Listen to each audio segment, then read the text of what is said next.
பீகார் மாநிலத்தில் நிதிஷ்குமார் தலைமையிலான ஐக்கிய ஜனதாதளம், பாரதிய ஜனதா, தேசிய ஜனநாயக கூட்டணி மாபெரும் வெற்றி பெறும் என்றும், 3இல் 2 பங்கு வெற்றி பெறும் என்று மாண்புமிகு உள்துறை அமைச்சர் அமித்ஷா அவர்கள் இன்று கூறியுள்ளார். இதன் மூலம் விரைவில் நவம்பர் 22ஆம் தேதி வரை உள்ள ஆயுள் காலம் விரைவில் சட்டமன்ற தேர்தல் ஆணையம் அறிவிக்கப்படும் என்று எதிர்பார்க்கப்படுகிறது. ஒரு 5-6இல் பீகார் மாநிலத்திற்கு செல்லும் தேர்தல் ஆணையம் அங்கு தேர்தல் தேதியை அறிவிக்க வாய்ப்புள்ளது. இதன் மூலம் பீகாரில் தேசிய ஜனநாயக கூட்டணி நிதிஷ்குமார் தலைமையிலான ஆட்சி மீண்டும் வரும் என்று மத்திய உள்துறை அமைச்சர் அமித்ஷா அவர்கள் கூறியுள்ளார்கள். தீவிர பிரச்சாரம் பல தடவை நரேந்திர மோடி அவர்களும் நிதிஷ்குமார் அவர்களும் பல்வேறு நலத்திட்டங்களை அறிவித்துள்ளனர்.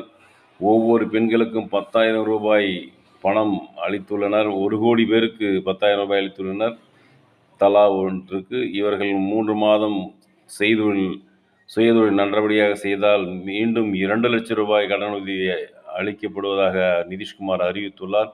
இதன் மூலம் பெண்களின் ஓட்டு, பெருவாரியான ஓட்டு ஐக்கிய ஜனதாதளத்துக்கும் பாரதிய ஜனதா கட்சிக்கும் கிடைக்கும் என்று எதிர்பார்க்கப்படுகிறது. இதன் மூலம் பீகாரில் மீண்டும் நிதிஷ்குமார் முதலமைச்சர் ஆவார் என்று ஐக்கிய ஜனதாதள புதுச்சேரி மாநில தலைவர் ஆறுமுக சரவணன் கூறியுள்ளார்.